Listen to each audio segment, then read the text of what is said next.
Indiana can sort of cement itself as we are no longer this team that's going to be fighting for 6 wins anymore. Malachi Toney, is he going to be ready? Dante Moore, he showed improvement, better command.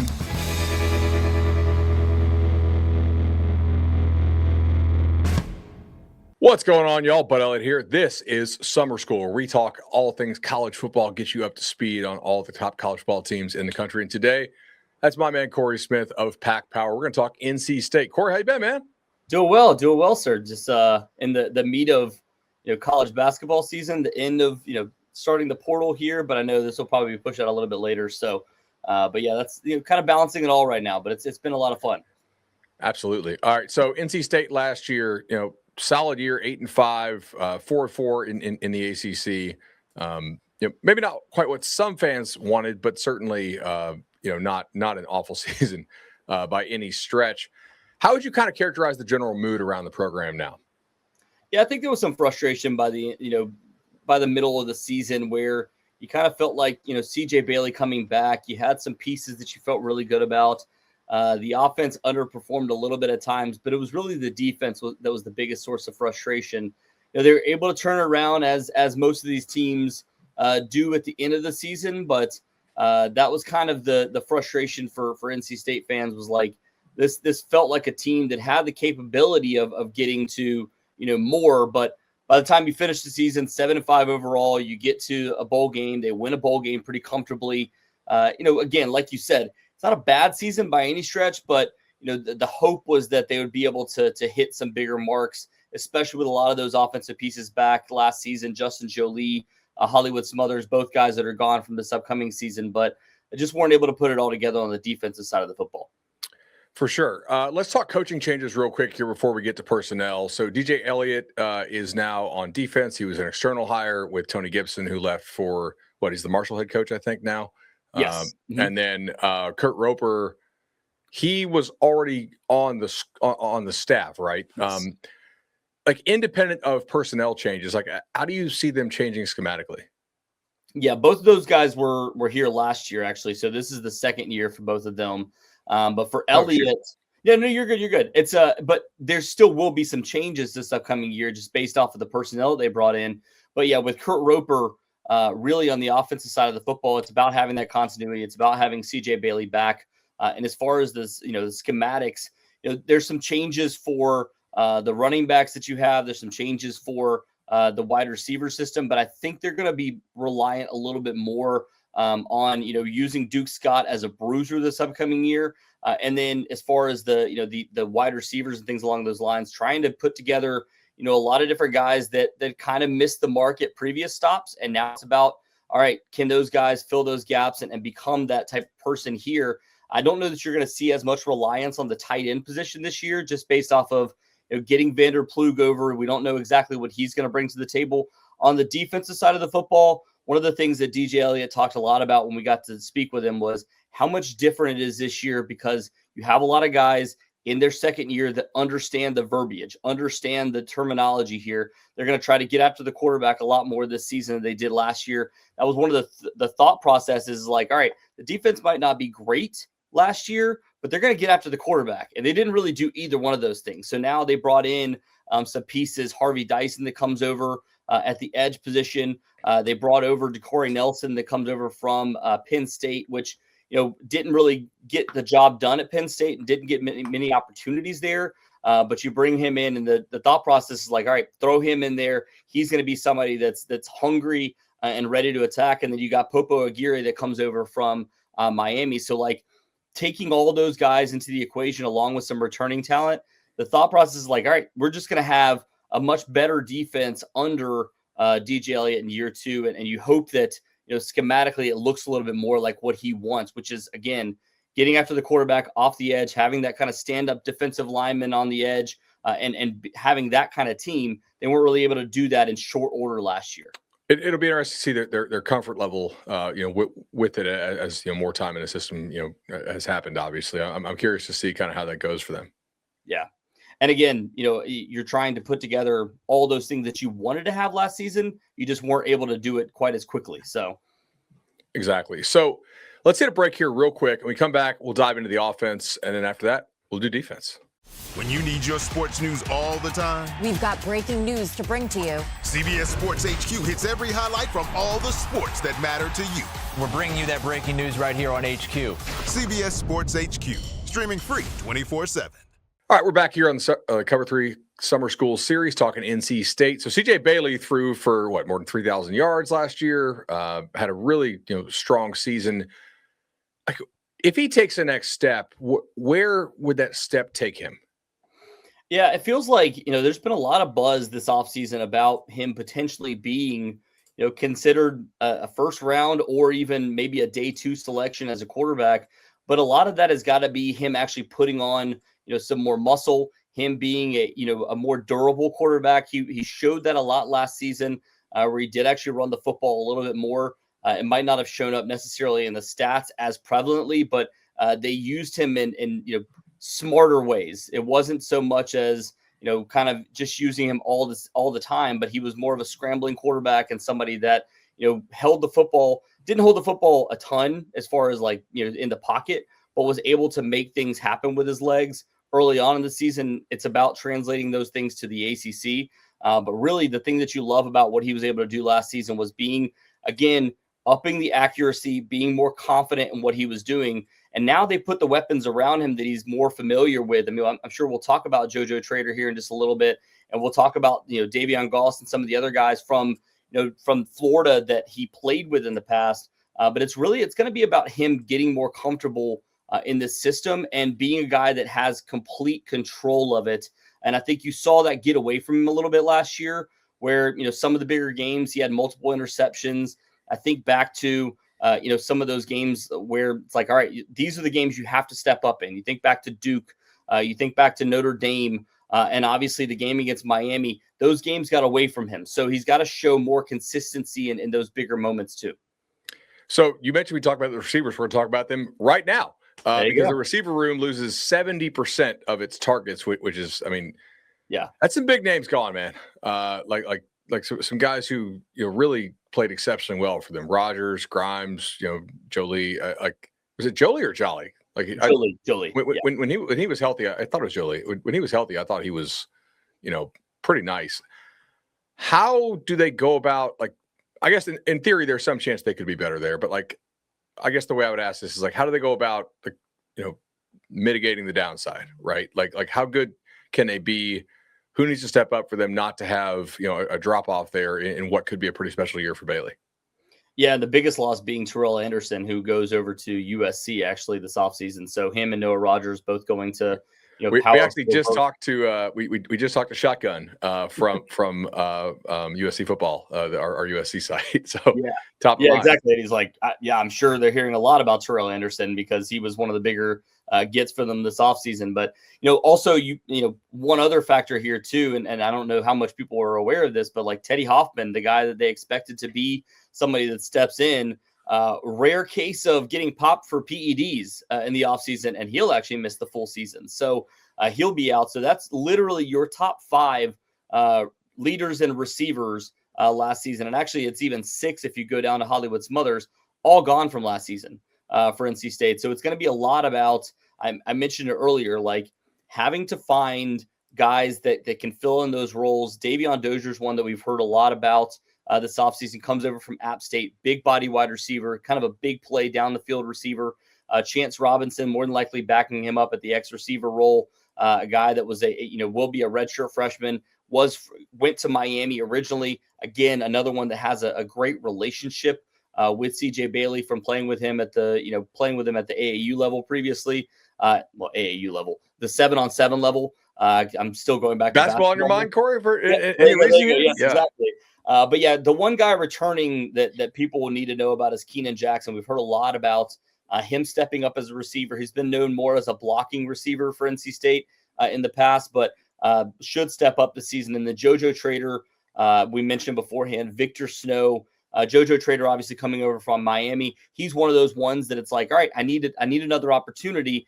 Former 4-star, top 247, might have been a top 150 type overall player.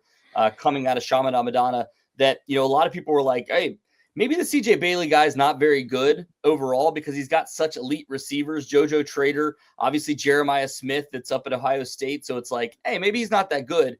It actually was Bailey that was very good. And now it's about like figuring out, all right, is JoJo Trader any good? And everything we've heard coming out of camp, he's been really good. And then Victor Snow, as far as the, a slot receiver guy that might be able to fit in there. He's another one that I think has a chance to play a big role here for NC State. One that I do want to point out too, Tyreek Copper, freshman wide receiver that comes in, completely overlooked in the state of North Carolina for whatever reason, ended up actually breaking the receiving yards record and the touchdowns record this past season in the state of North Carolina. Comes in NC State, just got his 4-star right before he got to NC State, but like held no other offers. He's from Greenville. For some reason, ECU didn't offer him. And then he committed to NC State before he got any offers. And he's one that I will definitely be watching for as a slot or an outside receiver for NC State this year. No doubt about it. So on the Jeremiah Smith Trader thing, it reminds me a lot of, I don't know if you're a little younger than me, I think, but like, do you remember Joseph Yearby and Dalvin Cook at Central? Yeah. Yep. So this is, we'll leave this in. So Dalvin's grandmother, I forgot her name. Damn, it's been a long time. She did not let him play, I think, freshman or maybe sophomore too football in high school because she thought he was going to get hurt and was too small. So he kept playing like Optimus ball, which, by the way, is one of like if anybody has that highlight out there, I would love to watch, 15-year-old Dalvin Cook destroying kids in Optimus ball. So Yearby was like legitimately really good, like a 4-star kid, was wanted by a lot of top schools. And it was eventually it was clear that, okay, shoot, Dalvin is better than Yearby, but it took a while, right? Mm-hmm. Kind of the same thing. Like Jeremiah was also good early, but like Trader, I feel like for a little while at least, maybe sophomore year together was, kind of the guy that got them like the more hype, and is really talented. If he can turn it on, that would be huge for them. Obviously, like he's got a lot of potential to unlock. I was always like, should he play DB or should he play receiver? Because he was also really talented as a DB, I thought.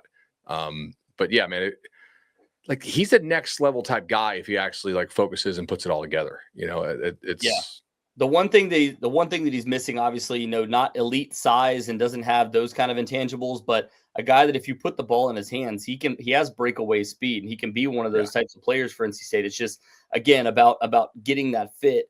And from everything we've heard from spring ball, it's like that instant connection came right back for him and CJ, and they didn't miss a step. So if they can translate that over to fall ball and then into the season, like that could be a really good duo to watch this season. So handing the ball off, I mean, Duke Scott was pretty nice in a limited role last year. I mean, based on my read of the depth chart, and obviously you commented on it a little bit there in the intro, he's going to be asked to carry the ball a ton, right? Like, how do you think he's going to look in that role? Yeah, really it remains to be seen because we saw it a couple times. As you mentioned, you go back to that Georgia Tech game where, that was really his breakout game facing a team that, overlooked him coming out of high school. That was the only time this season where he got over 20 carries. He took 24 carries for 196 yards and a touchdown on the ground, and then also had another 11 yards to finish with over 200 total yards that game. And then against Memphis, that was the only other game where he got a start. Hollywood Smothers sitting out. It was already known that he was going to be leaving the team at that point. And he ends up with 19 carries for 108 yards. And again, like you saw him a couple times this past season break out and have those types of games. But a lot of times it was against lesser opponents. Then when he played against two pretty quality opponents, at least, maybe not great defenses overall, but he really stepped up. He's more of a bruising back. He's not like a guy that's, that change of pace type of speed or anything along those lines. And he hasn't really been utilized a lot as a receiver. He was not a receiver at all at the high school level. They ran kind of like a T-bone type system or wishbone type system. Did I say T-bone? T-bone. Wing T or there's a split T formation, and then there you go. That's right. To the wing T. Yeah, exactly. Cory's a college ball historian, so of course I mixed them together. But yes, obviously it was a more run-heavy system. And so he comes to NC State and is utilized a little bit more in that. So the other guy in this system, though, that I think is going to be a little bit more of your receiving back is going to be Davion Goss. I mentioned all the connection that CJ Bailey has with his past players. Davion Goss, a guy that also went to Chaminade Madonna, and played at UNC the last 2 years. They've kept a really strong connection. I feel like he's going to be, your receiving back, but also somebody that was a really good pass blocker this past year for UNC. So can he translate those things? And I think that makes him a little bit of a weapon. Like if he's a really good pass blocker and then you're able to kind of, get him to bump and then be able to get open underneath without, CJ Bailey having to feel any pressure, like he could be a really good back as far as the receiving game is concerned. And those two will be the ones that I think will get utilized the most in the system coming up this year. If he gets healthy, Jonathan Paylor could also be another piece used in the system. But the question mark is he going to be fully healthy? It sounds like he's been cleared, but again, wasn't able to participate in spring practice though. All of that's going to operate as good as the offensive line operates. So what?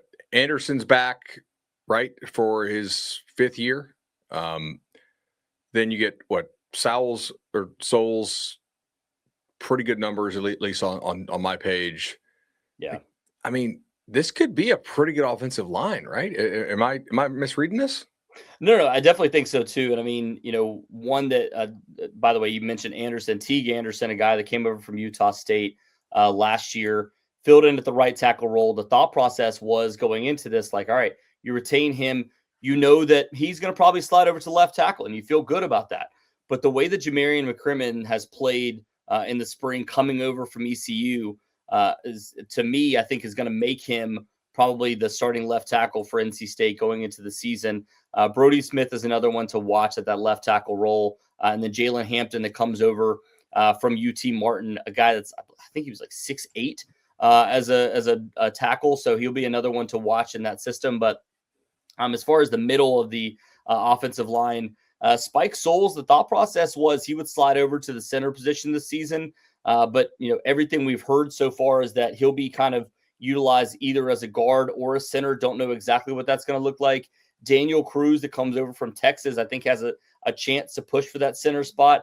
They loved what they got from Spike Souls last season. So they feel like if we can keep him at the left guard and keep him and Jamarian McCrimmon together, that would be a really good fit there. And you feel really confident about where that is.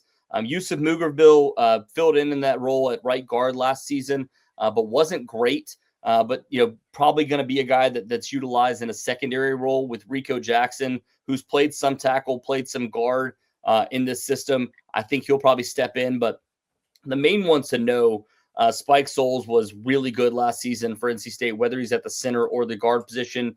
You feel really good about where he's going to be. And then Teague Anderson that you mentioned comes back, and then Jamarian McCrimmon. So they feel like, all right, they feel confident about the tackle positions. It's still about kind of figuring out, all right, what is the middle of this offensive line going to look like, and how good can they perform going into the season? Cory, I feel like that was a great download on the offense. Anybody else we've not talked about in the offense, or like something that, the way I always ask this is, like, if there's somebody who could be like hit their ceiling earlier than you and I, or maybe even the staff thinks, like the light just comes on, like the talent we know is there, but like the readiness we don't think is. But like if all of a sudden, oh, he's here, he's arrived a year early, kind of like Jameson 2013 is kind of always the example, I think, right? Like I know FSU internally was pointing to 2014, and he was there ready now, right? And like just from covering that team in person, like is there somebody like that? Like, oh shoot, like if that flips on, this is a different offense. Yeah, as far as the wide receiver position is concerned, I mentioned him earlier and maybe went on a little bit too long about him. But Tyreek, okay, yeah, Tyreek Copper that comes Tyreek, over would be a big one. Again, somebody that a lot of teams missed out on the state of North Carolina, I think has a chance to fill a big role there. Victor Snow from Buffalo is another one that I'd be watching for the wide receiver position. But we didn't talk about the tight ends at all, and maybe that's on me for not talking about the receivers, but with the receivers. But one to watch for Preston Douglas and Vander Ploeg. Both of them I've heard a lot about this offseason. I don't know that they're necessarily going to be, Justin Jolie going into the season right away, but it could click for either one of them midway through the season. Vander Ploeg, a former top 100 overall recruit that went to Oregon, didn't get a chance this past season. Knew he probably wouldn't get a chance this upcoming season, so he comes to NC State as a redshirt freshman. I think he has a chance to be a big player here. But Preston Douglas, somebody that, as far as a move tight end, I think could really kind of fill a role for NC State this upcoming season. Awesome. All right, let's hit our second break here. We come back, the defense.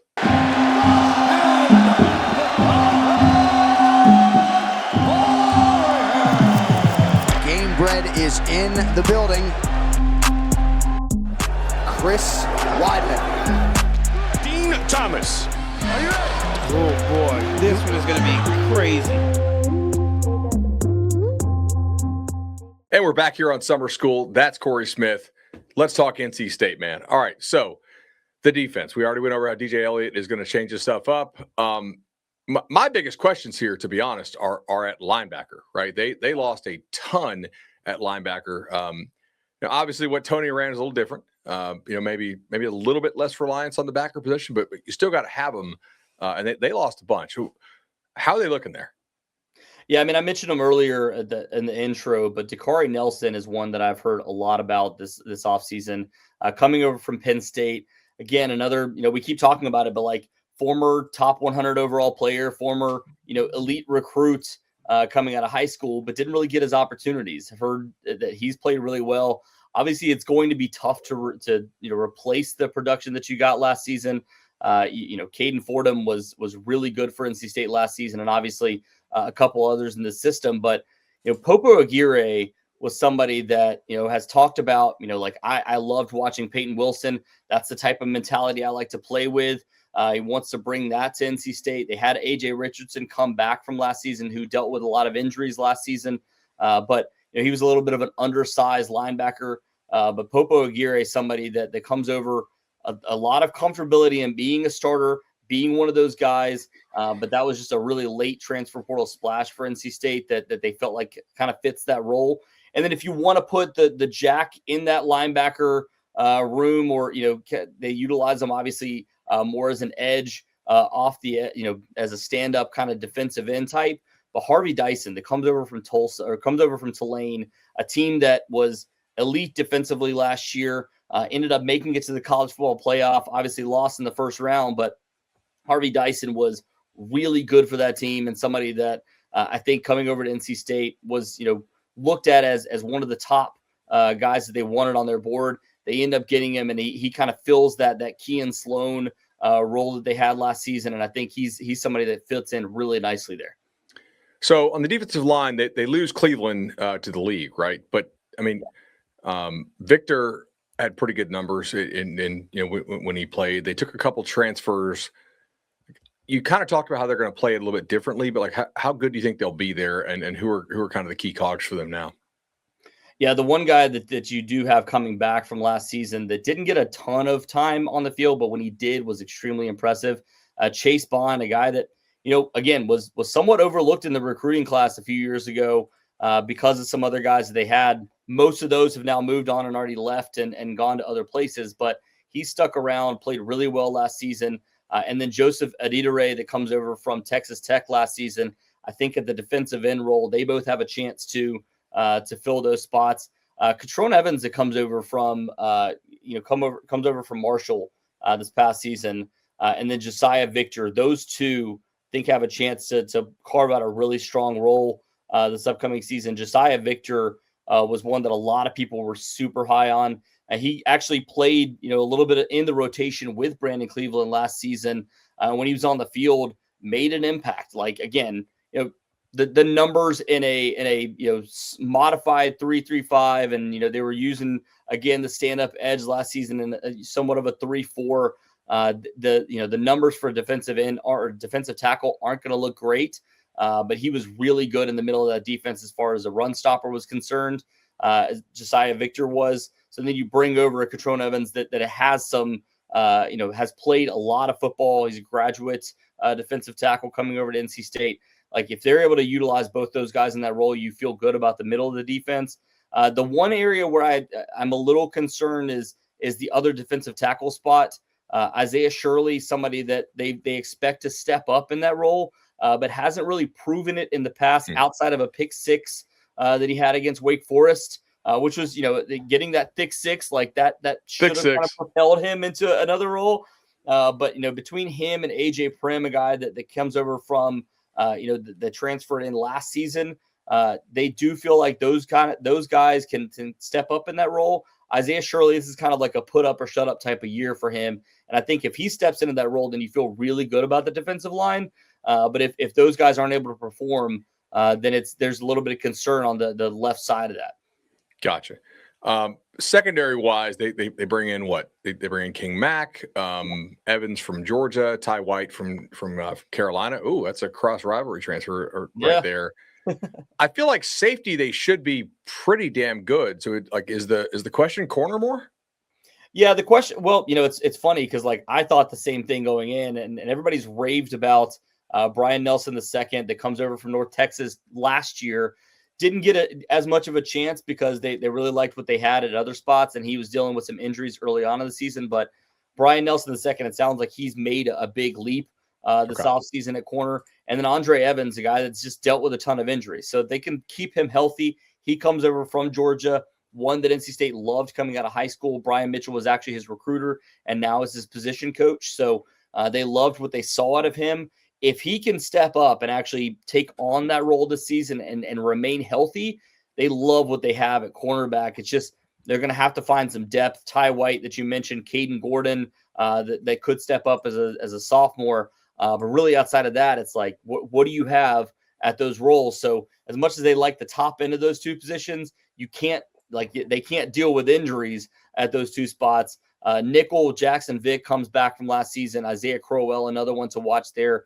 Jaron Sensabaugh that came over from Missouri last season but dealt with major injuries last year. They lost him. That was a position where they felt confident going in, similar to what I was talking about with cornerback position. Like, all right, if everybody's healthy, we're good here. And then nobody was healthy midway through the season, and they really had to figure out a lot at those spots. But Jackson Vick, if he can remain healthy this season, they love what they have there. The safety spots, yeah. Assad Brown coming back from last season, Ronnie Royal coming back from last season, and then you throw in King Mack. You have Brody Barnhart coming back. If all those guys can stay healthy, King Mack, somebody that everything we've heard so far at the free safety or strong safety position, whichever one he lines up at, is going to bring a lot of experience there, and they really love what they have. Cory, I look at this schedule, and I personally think this is pretty friendly, both in terms of who you have to play, but also when you have to play them, right? UVA replacing their quarterback. You get the off week, you get Richmond. I think I would rather play Vanderbilt early than late, right? If they're going to start Jared Curtis, I mean, that kid's ceiling is sky high, but also it would be his probably third game of college ball he's ever played. And you come home, you get App, you get Louisville at home, like that'll be tough, but like not insurmountable. You get Wake at home, and then you get a bye week. You're at Stanford, you come back and play Cal, and then you get Duke at home, Syracuse at home, at the Knolls, which by that point, who knows? And then at UNC. I mean, if you think about the other top teams in this conference, like there's no Miami on the schedule. There's no SMU. You do get Louisville.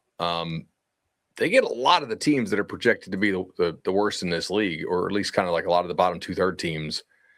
I don't know. Like I could see like 8-4, 9-3 here if stuff goes right. Can't you? I looking at this. Yeah, if you find a way against UVA to start the season to come out with a win there, if you go to Vanderbilt, as you mentioned, obviously they're going to probably be starting Jared Curtis, but the two games that he'll have prior to that, both at home, Austin Peay, I believe, and then Delaware. So like he will not have faced a quality defense at that point. Now I'm not saying NC State's defense is going to be quality. That's still to be determined. But like if you're able to kind of go in there and find a way to upset in either one of those games or both, like you could go into the ACC schedule at 3-1 or 4-0 and feel really good about where you're at. You get Louisville early on in the season, and that one's at home. NC State has more home games in ACC play this season because they have 9 games. Start off with Louisville at home, Wake at home, which is I believe Wake is actually going to be a Thursday night game. I'm looking at the schedule here, and it's a little bit wonky. But then you have the Friday games against Cal at home, Friday game against Duke at home. So like, could Cal and Duke be good teams? Probably. They'll have, at least decent defenses. And I know, obviously, with JKS coming back for Cal and then Duke losing their quarterback, that one's going to be a questionable one at the end of the season. But, like, you know what you have in those teams, and can you win those games? Obviously, you're going to go to Stanford. So that's the one kind of like, all right, cross-country game, but it comes after facing Wake Forest and a bye week in between. So it all kind of works out well for NC State. And then, like you said, what are FSU and UNC going to look like at the end of the season? Could you go in and come out with a 6-3 or even 7-2 overall record in ACC play? If you match that with 3 wins in non-conference, like that could be a 10-win season right there. So it's about finding ways to win all those games at home. And if you can scrape by and get a win at UVA or a win against UVA at the beginning of the season or Vanderbilt on the road, like this looks like a pretty favorable schedule for NC State to try to get to 9 and maybe even, dare I say, 10 wins, which hasn't been done since Phillip Rivers is the quarterback. That'd be really impressive. I just pulled up last year's schedule. I mean, last year, Clemson, SMU, Louisville, Miami, Pitt, and Notre Dame all on the road. Like this is a major sea change as far as schedule difficulty. Also, like you mentioned it, the bye week and then Richmond before Vandy. Like Vandy runs such a funky offense. I do think there's something to be said for, like, obviously you're not going to totally not prep for Richmond. You'll spend a day or two on what they run, but like you can run significant number of your practice periods simulating, or at least attempting to simulate what Vanderbilt does. And they said like their offense is so funky that like I think there's real benefit for a defense there. It's almost like, I mean, as an ACC guy, back when you had to play Paul Johnson, Georgia Tech, you would like to play them coming off a bye because like it's just you don't see that offense very often. So I'm excited to see what this team will do, man. Like there's worse situations to be in than defense that has been shaky. Got to get back to form, and you got Bailey and a schedule that you think Bailey could probably take advantage of. I'm curious to watch Wolfpack this year. Yeah, there's going to be a lot of question marks on the offensive side of the football and even the defense. But you have a lot of veterans that have done these types of things before. So can they step up into those roles and step up in a lead role is going to be the big question mark, especially on the defensive side of the football. On offense, it's going to be, all right, how good can those wide receivers be? And if CJ Bailey is the guy that you project him to be, it feels like there's a really good shot for NC State to have some success this season. 100%. Cory, appreciate it. We'll be following your coverage all year long, and we'll see you soon. Yes, sir. Appreciate you for having me.